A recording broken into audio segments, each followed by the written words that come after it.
Hello. Hello. My name is Justina, and I will have a pleasure today to walk you through some of the examples of how I use Contentsquare in taking decisions. I have chosen that title for my presentation, which I was inspired to do by a speech that I listened to last week, and it was about how you use the data as a map and compass, and I use that analogy because I'm going to be talking about the product strategy, so how you recognize where you are and how you decide where you are going. So this is what I'm going to be talking about. There's a quick one about myself and about the company I work for, and then we will go to knowing where you are with your data map, knowing where you're going with your data compass, and then maybe you're going to have some questions.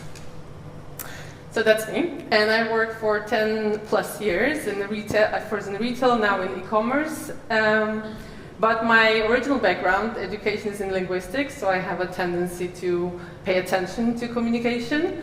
And I believe that good product management is rooted in good decisions. So that's why today I'm going to be talking about how you take decisions. I'm not the super user of Contentsquare. I have the luxury of working with a research team, so lots of insights are coming from them. I will be talking to you about how we interpret it, what kind of decisions we make, and I have some success and less of a successful stories. Now, if I say that I work for PVH, it doesn't always mean anything to people, but when I say that we own two big global brands, Tommy Hilfiger and Calvin Klein, then it becomes a little bit more tangible. So I work for this huge corp. We have those two very recognizable brands, and I work in Amsterdam, in Houthavens, where I am sitting in the e-commerce department, and I am taking care of part of the website for both of those brands, shopping bag and checkout and payment. So all of the experiences will be around that area today. So let's start. When building a product strategy, the first thing that you do, or what I do, is I want to know where I am. So what is this product, how it is being used, and we use Contentsquare to understand how it is really interacted with by the customers. And here are the examples that I chose for you to walk with me. Now, they are around checkout, so if you want, you can visit our website and see for yourself how it looks like. There are many different insights that you can use, but my examples are mainly around journey analysis and the behavior of the customers. So, this is the first example, and this is about the zoning analysis, which I encourage to use to see how customer is interacting with your page. Now, the example that I chose is from a recent research that has been done, and on our checkout, checkout is actually a pretty simple journey. You know, there are just a few things that you have to do to go through it. So we want to keep it minimal, and then also all of the decisions that you take are pretty impactful. What we have done some time ago, we have changed the design of our delivery method selection. So instead of making a list, we made tabs. We did that because we ran an experiment and we knew that it's working well. Now, from that research, we learned that yes, it attracts a lot of attention, but we also learned that there are some multiple clicks. So this is the information for us, that there is perhaps some confusion in the design. You know, like, is it clear what they have to click? Or maybe there's something that looks like you can click it, but actually it doesn't react. So that's the information that you can get from that zoning analysis. So this also means to me that we will be paying attention. So we have made a choice how we display the delivery methods, but now we will make a little bit more, we will pay more attention to how it actually how the customer can interact with this. Another example is about what happens before customers exit. Now, when you visit one of our, actually, hopefully both of websites, Calvin Klein and Tommy Hilfiger, you will see that it is unified, which means that under the hood, we're trying to keep the journey the same for the development speed purposes, and also we are trying to keep the design simple across desktop and mobile. We are mobile first, but still we are trying to keep it simple because we're using component library and we don't want to introduce too many variations. Now, from the analysis, when we looked at the journey analysis, we learned that people on mobile struggle more, and on the desktop they are dropping off more. And that insight helped us take a decision or justify when we actually do make a distinction between the design on desktop and on mobile. For example, placing the button, in the journey. So this is not. This is some insight that help us to compare the mobile and the desktop behavior. Now, this is one of those less successful examples. So this is where we compare the behavior of the converting customers and non-converting customers. And we hypothesize this. If we encourage more behavior of converting customers, can we see higher conversion rate? So we saw that non-converting customers are looping more between the shopping bag and PDP. So we have run an experiment where we also looked zoning to see what customers are doing after they arrive at PDP. So we took those insights and we created something that we called mini PDP. So on the shopping bag, if you wanted to click on a product, we would display mini PDP, which is just a pop-up, rather than take you to the product details page.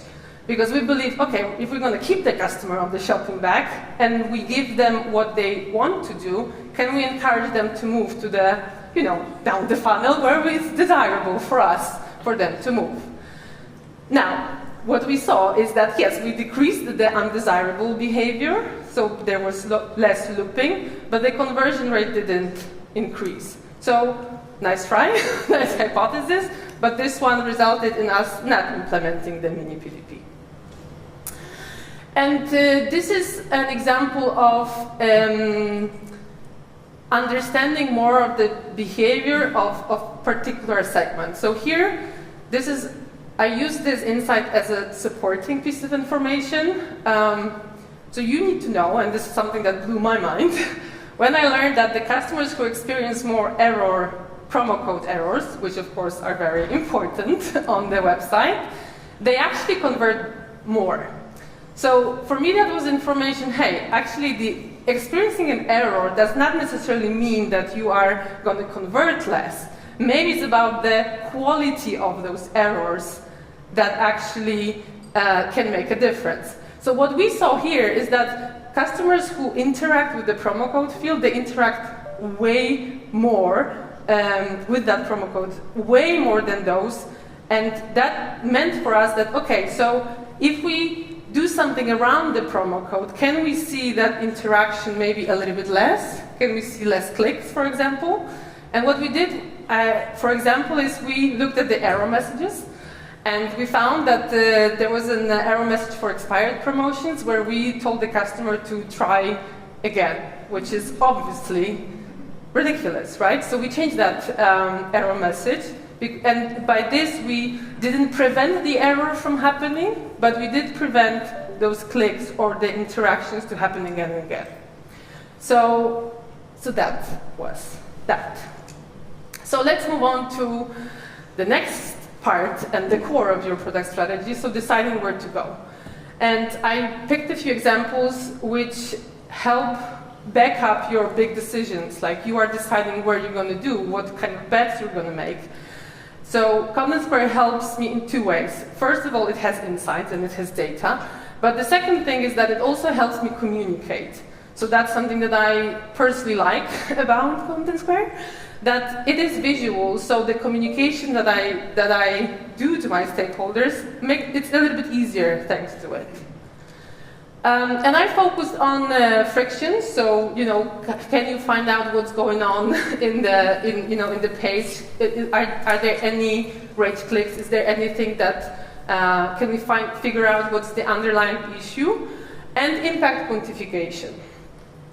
And we will start with impact quantification. Now, this is an example from research. When we looked at how customers are interacting with their login on our checkout page, which is an important journey, and we have done some important changes to this login, which I'm going to be talking about in a second. So we know that we have made a very impactful change, and I want to know how people are now interacting with it.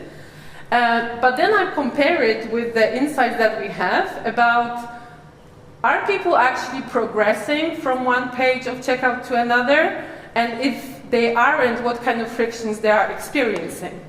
Now, I use this impact quantification to compare which areas I should focus on first. So, with this one, I personally do not consider those numbers as promises. So I would never say to my stakeholders, this is what we can deliver, but I communicate, this is the potential that we have if we tackle certain problem. So from this one, we have the impact on quantification of improving the login functionality, and we have an impact quantification of if we improve the progression from shipping page to payments. Now, what this does to my strategy is that I know that the first thing we're going to be tackling is what prevents the user from progressing to the payments page, because my opportunity here is bigger. And then I use a bunch of other insights like zoning analysis to understand how people interact on the shipping page and what kind of frictions they have to actually move to that payments page. But important thing for me, and I will say it again, is that this is not a promise. This is an opportunity that there is based on all the data that Contentsquare also has. So, and I'm saying that because you don't want to make that promise and then someone will say, so where are my 9 millions now? You know? So, logging. What we have done some time ago is we had an extra page on checkout, which was sign-in. So that was an extra page which had the signing possibility and express checkout button. Now, what we looked at, we saw that a lot of people go from the signing page to shopping bag, and that's actually the analysis. What happens on that shopping bag if they arrive from the signing page? And that's not desirable behavior. We want them to move to the shipping page, and we want them to move to payments. So what we have done, we have built a hypothesis that if we remove that signing page and we move the functionality to the shipping page, where we do have some of those items that the customers were looking for on the shopping bag, we're going to have more customers moving down the funnel in checkout. Now, we did that, but we didn't see a huge impact on conversion. We kept that new way, so we kept the signing and the express checkout on the next page, on the shipping page, for other reasons, but the conversion rate improvement wasn't there in that particular example. Now, recently we looked at this is the new shipping page where the signing is. So this is the signing button here, and here, and here. Now, in the time between the first hypothesis and this one, a few things changed. So we have a company strategy to increase loyalty and retention of our customers, which means we want more customers to log in. Second of all, we also have GDPR rules which make a lot of customers reject the cookies, so we have less data about customers. So that means that we want more customers to sign in, because then we can track what they're doing. So what we are doing, we are looking here, and what we are learning that, okay, there are 17-18% of customers who interact with our sign-in button. So that we can use as a metric. If we do something to the sign-in button, if we promote it, if we move it, can we change that percentage? So you can use it as a KPI.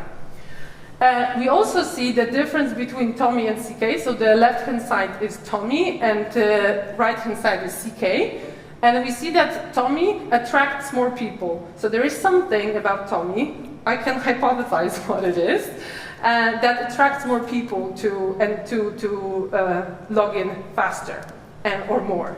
So we also have here a brand difference, and I'm going back to the fact that we have unified flow, right? So is it worth for us to do something differently for one brand versus another to boost that number?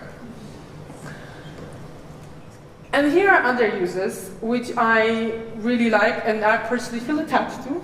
So I wanted to give you 2 examples how you can use Contentsquare as a conversation starter and how you can communicate the value of what you have done. So here's an example which I really enjoyed the first time when I saw it. So I had a presentation about shopping bag and the strategy for the shopping bag itself.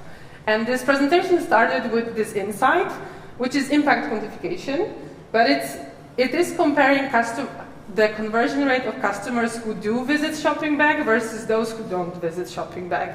And now you intuitively, I think, know that, yeah, those who visit shopping bag obviously convert better.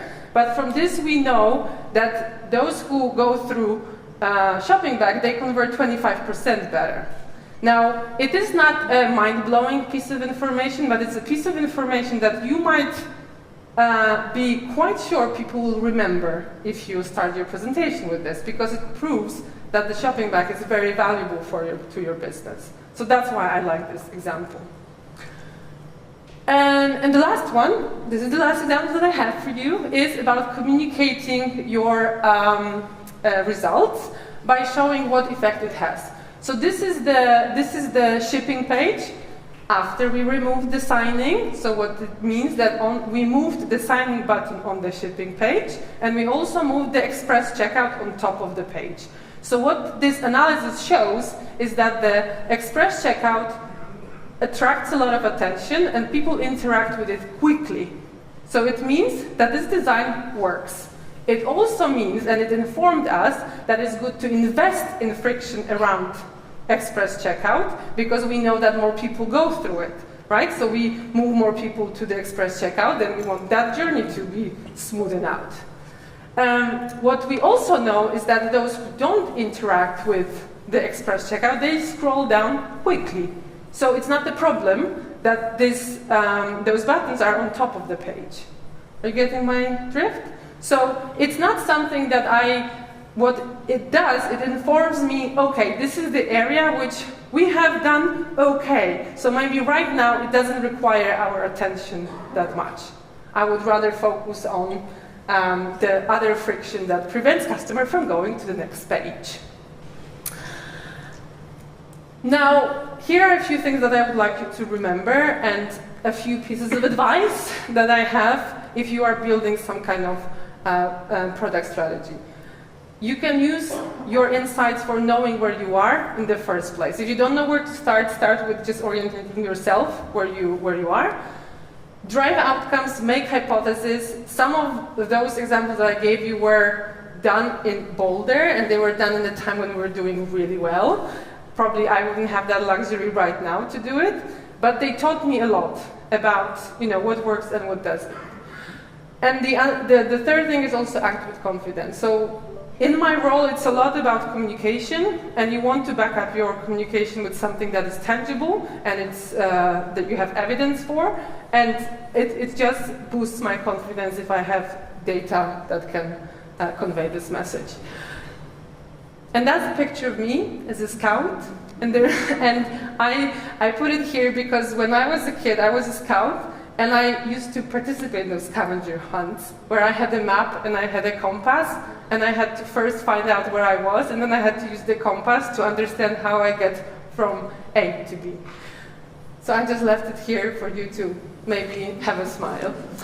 And that's all that I have for you. Thank you.